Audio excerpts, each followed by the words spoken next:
This is Elizabeth, and we're continuing with chapter 46 of The Great Lion of God, part 2. Timothy and Lucanus had been listening with slight smiles.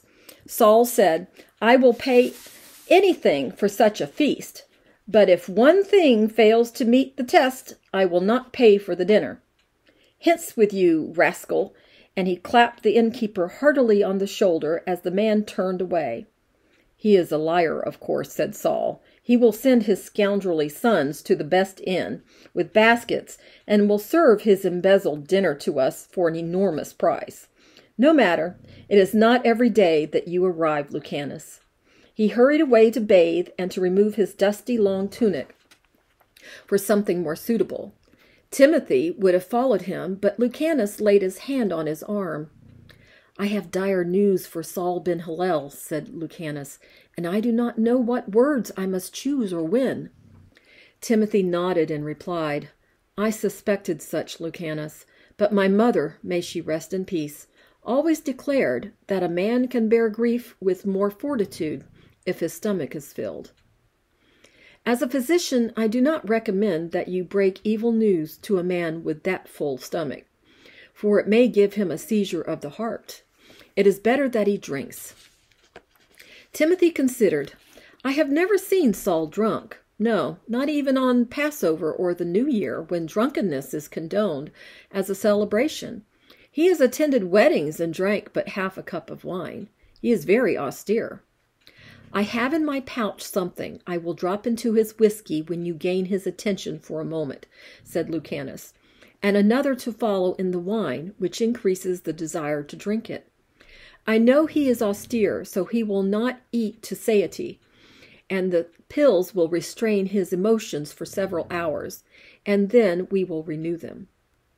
Timothy's young light blue eyes moistened, and he bent his head and went away, and sighing, Lucanus went to his own chamber. They met again very shortly, and the innkeeper led them to a distant table in the clamorous dining room, which smelled of the manure outside, and sweat, and vinegar, and heat, and dust. The fierce and brilliant sunlight streamed through the open windows. The party of 3 had a measure of privacy in this corner, and here it was not so hot and not so bright.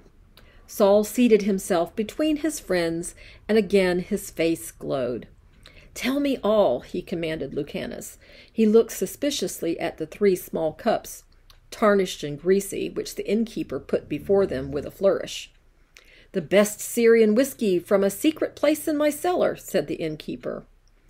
"Excellent," said Lucanus, and lifted the cup. He glanced at Saul, then at Timothy.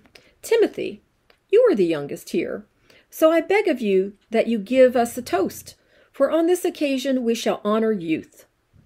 Timothy said, "We thank God, King of the universe, for this meal." A toast by the youngest was something new in Saul's experience, and he decided it must be a Greek custom on some special occasion.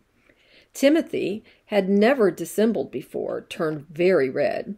He began to stammer. Gazing at Saul, "I believe there are 5 whom we may baptize," he said. The little cup in his hand trembled. Saul smiled at him kindly. "I spoke to at least 60, he said, "but let us be happy for the smallest harvest, for these Greeks are very slippery men indeed." Timothy saw out of the corner of his eye that Lucanus had deftly dropped something in the whiskey before Saul. He murmured, trying to smile, "But Lucanus is a Greek, and so was my father. May he rest in peace." "I regret my stupid remark," said Saul, and he looked with distaste at the whiskey, began to put it beside the hand of Lucanus. But Lucanus said, "What? Are you refusing to drink this nectar with me? If I remember rightly, you and I enjoyed such whiskey on board a certain vessel long ago. Drink, my dear friend. I command it. It is only courtesy." "I do not dislike it," said Saul. "I grimace as a habit. A foolish one, implying to others that meat and drink are beneath me."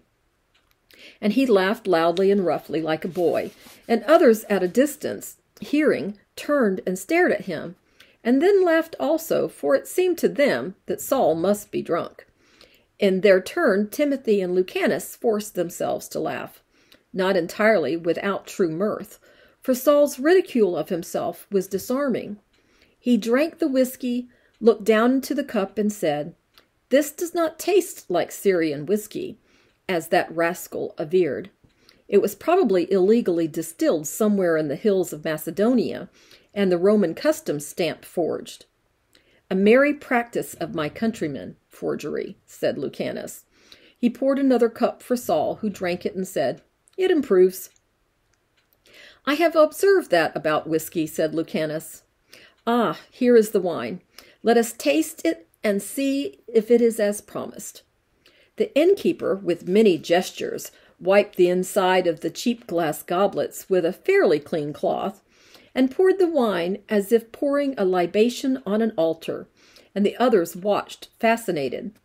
The wine, though hardly Bacchian, was tolerable, and the dinner, though hardly Lucullan, was not to be despised. Timothy observed that Lucanus magically dropped another pellet into the wine at Saul's hand.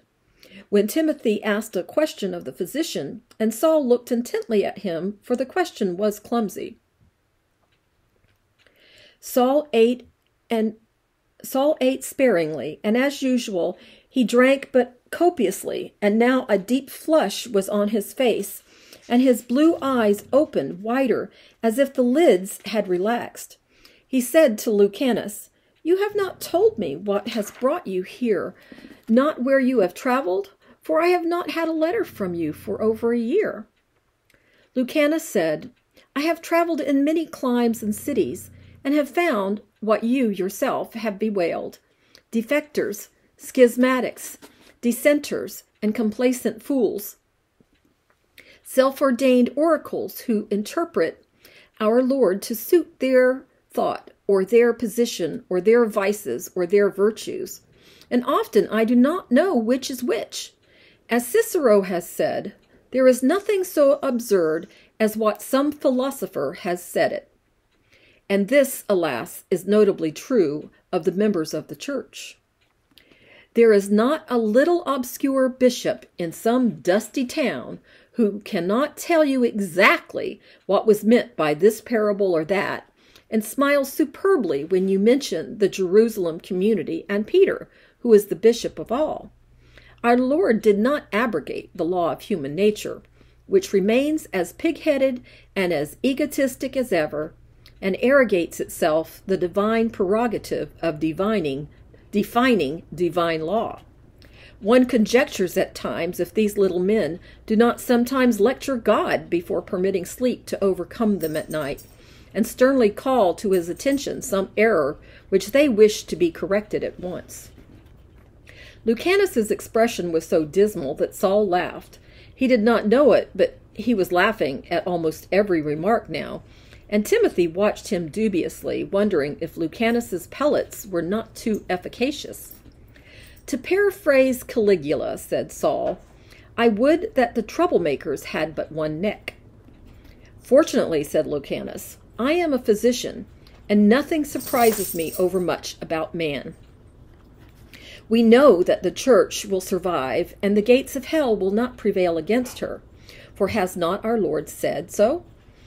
But it will not be with the aid of man. But I bring you a letter from your nephew, Amos ben Ezekiel, who is worthy of his uncle, and who is not only a better physician than I, but far more eloquent. I was never a man of long suffering,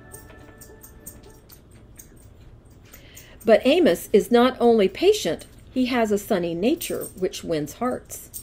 Saul's face brightened with pride and affection.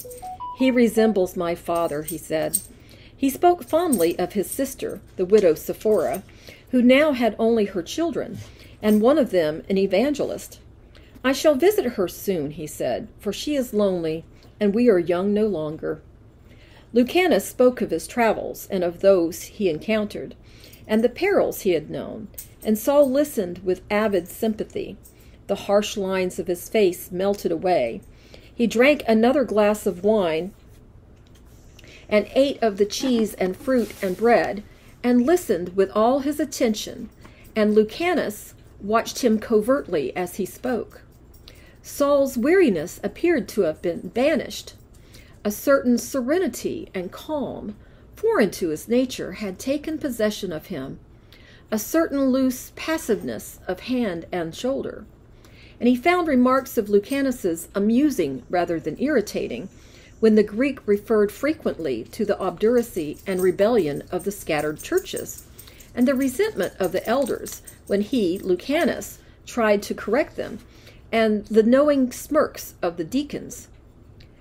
Then Lucanus, his face darkening, said, "It is very petty and very human, and can be borne. But what cannot be borne is the pompous and noisy pretension to supreme virtue and righteousness in some of our militant brethren in certain places, which arouses the anger of those not converted. If they did not display it overtly, nay, if they did not conspicuously and loudly seek occasions to be publicly overheard, it would not be so dangerous. It is not well for the weak to inspire the wrath of the strong. Sweet reason and gentle tongue are not cowardly, even in the mighty, and they are prudent in the defenseless. Truth should not blow a brassy trumpet, nor write graffiti on the temples of others. For such trumpets do not incite admiration, nor do such scribblings attract tolerant attention. The Jews learned that long ago, and learned to live in peace with their neighbors. But our little brothers remind me that our Lord said we should bring the gospel to all nations, and they are determined to do it immediately, at once, with fanfare, and all by themselves, no matter whose wrath they raise and whose sensibilities they offend." "I know," said Saul, and his tone was not irascible as usual, and Timothy stared at him. "Every man a little Moses, screaming from his own tiny Sinai. That is what comes of self-interpretation, a new Tower of Babel. I know it is dangerous, but men have so many religions now, and so many temples and gods, and so many insistent devotees and priests, that in the confusion it may be that Christians are not too threatened." Timothy was astonished. Unlike Saul ben Hillel, who could roar like a jungle beast at foolish and obstinate and opinionated men. But Saul was actually smiling benignly and leaning back in his chair, in an attitude of happy lassitude and physical comfort. His eyes, however, were glazed and strange, and suddenly he yawned widely and shook his head as if in amusement at himself. Then he gave Lucanus a sudden and unfathomable look.